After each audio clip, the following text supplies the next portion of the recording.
So quick little intro. If you know what we're doing, you can skip to this point where I start the tutorial. But I'll just talk a little bit really quick. So we're making Romanian point lace.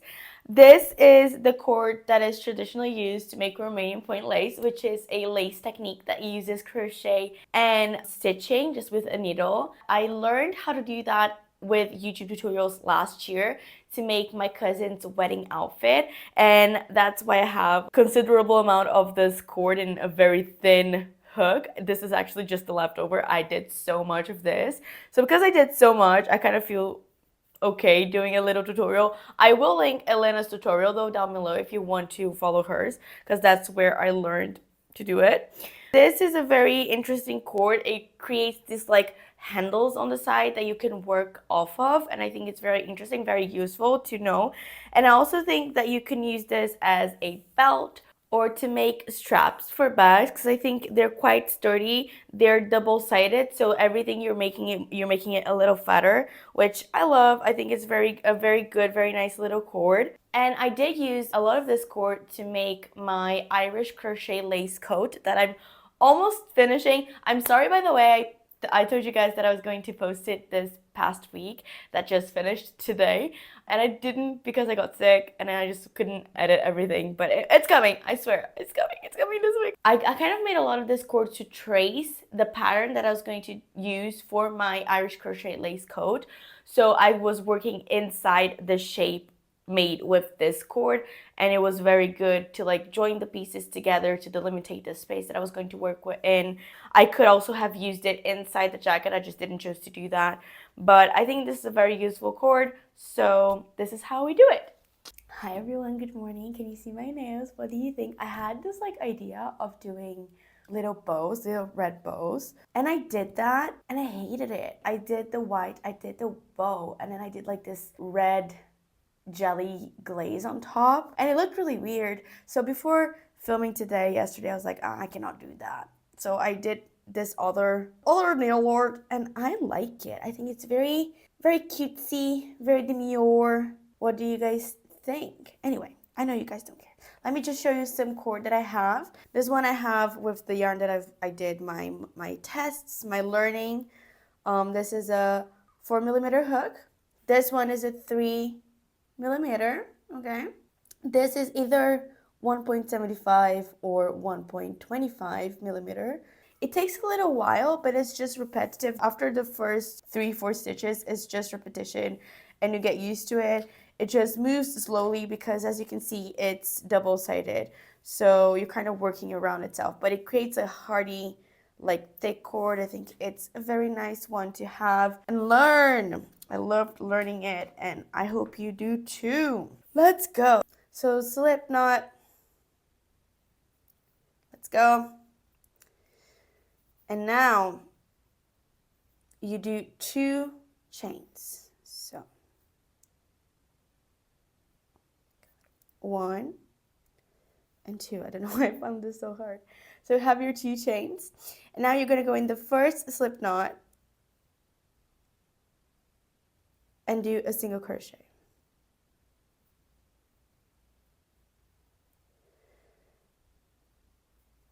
Like so. And now we're going to be turning our work this way.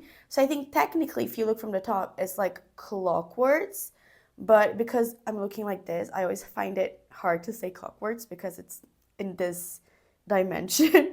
So it's always the same way, in like you turn it like this, okay? I don't know how to describe rotations.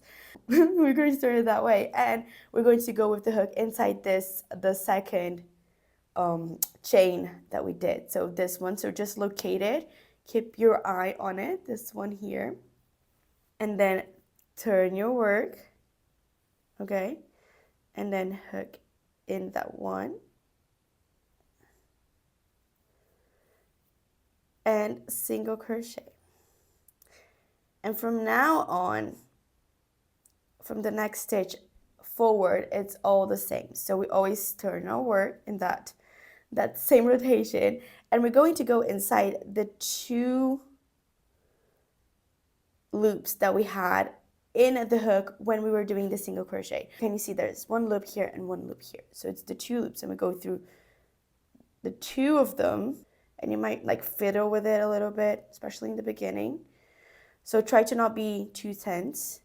And then we go through the two of them and do single crochets. See how there's two loops here? These are always the loops that we're going to be inserting our hook in. So do the single and then turn around, and then there's these two here. And you go in it. Like so. Whee! Can you tell? It's a little bit, like there's a little resistance, okay? And single.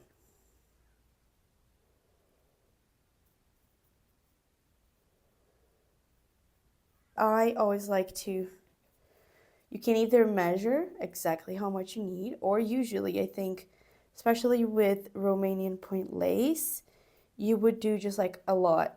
Just, you know, whenever you have some spare time and you're wanting to have something to do, take your cord with you.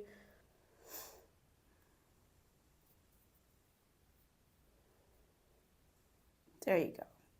You see, I'm very bad with maintaining a decent tension. So here and there, just like start grabbing at it. And then it's just like so hard to get your hook through these two loops, because that's what you have to do. Anyway, I'm filming this on a Sunday morning. I really wanted to have posted these yesterday and the day before. This week has been kind of a mess because I got sick.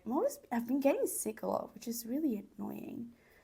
I wanted to have these up already, but wasn't able to. You have to always be careful with the first loop because that's usually the tenser one. So this one, just because that's the one that sometimes, especially when I was learning, I kind of skipped. But you should never skip any of these two loops. Always do it with the two loops, because if you do it with just one, even accidentally, it becomes very lopsided. One thing that I think it's nice to think about, especially if you're doing it for Romanian point lace and you want to do a lot, I like to have the cord floating, because once it starts like dragging on a surface, it starts getting like twisty, and it just becomes kind of hard. When I did the small one that I did very long, I did like quite a bit.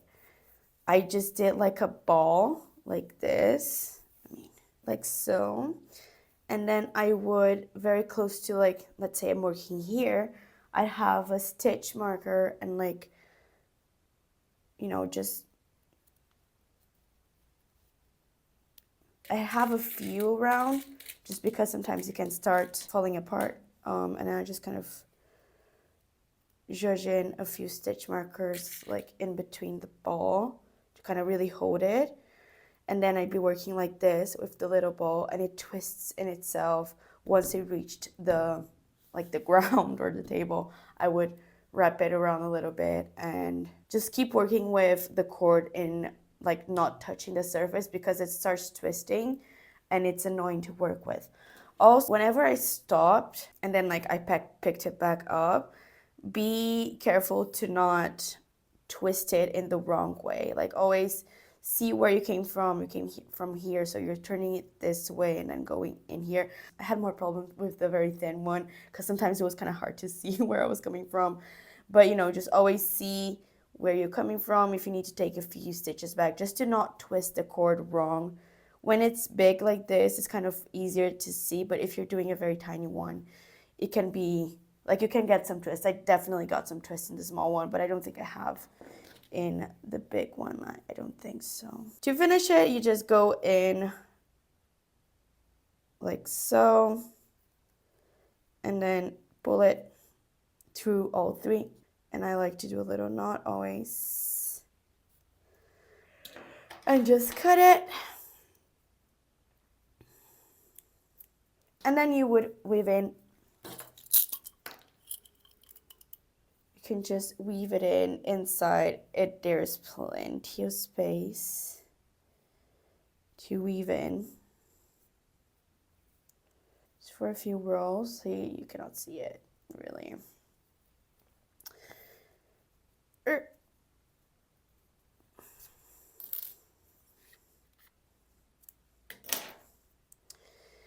And yeah, this is it. So can you see it creates this beautiful cord, and then there's the little handles. Can you see like this? Like in both sides there are these kind of loops here, here. These are, you know, when you're doing Romanian point lace, these are where you go with your needle to make your mesh, to fill in your designs. Just one last thing. So let's say I have a long cord and I need to do my designs, and sometimes you just don't want them, you know, you want to make a circle here, for example. Let's say you want to do little leaf like this, like a little teardrop, and then you need to cut. Then you would cut. It's kind of scary the first time, but you just do it. So let's say this is the shape that I want. I would go, you know, one little nodule down. You really don't have to leave that much. Cut it.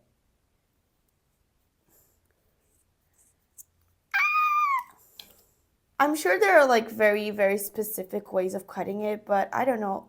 Once I was doing a big project, I didn't really look for a very specific spot to cut. I just cut it. Oh my god, I'm just taking the pieces out like this. You have a couple of little pieces left out, and you just kind of, you know, take them all out. Now I'm left with the one yarn. Ooh, where are you? Okay, so pulling through. Oh, can you see it? I'm back to like having a, here, found the loop where like as if I was just doing it again, and then turn around and then just go through all 3 loops like so. And this holds it, but you can obviously get your needle. And this is gonna be hard because the tail's not gonna be big. Just get your needle and weave in. Just go inside for a little bit, like so. And now it's very secure. Yeah. And now you split it, and then you can do your shape like this. We lost like one kind of nodule. That's why we cut, you know, one below. And then you would pin it to your cushion or your board, your mat, and come in with the yarn and a needle. And then you do a couple of stitches here joining it, and you know, do your filling motifs and things like that. This is our cord. I think I blabbed for too long. I hope I shorten it significantly, because this is supposed to be a very fast, straightforward. I just kind of wanted to show you how to cut, because it's kind of scary to cut, but it won't unravel. It's a very sturdy, hardcore little cord, unless you do it with a very slippery yarn, and even so, I don't think it would come undone or anything. But this is it. Let me know if this was useful, and what are you going to use your cords for.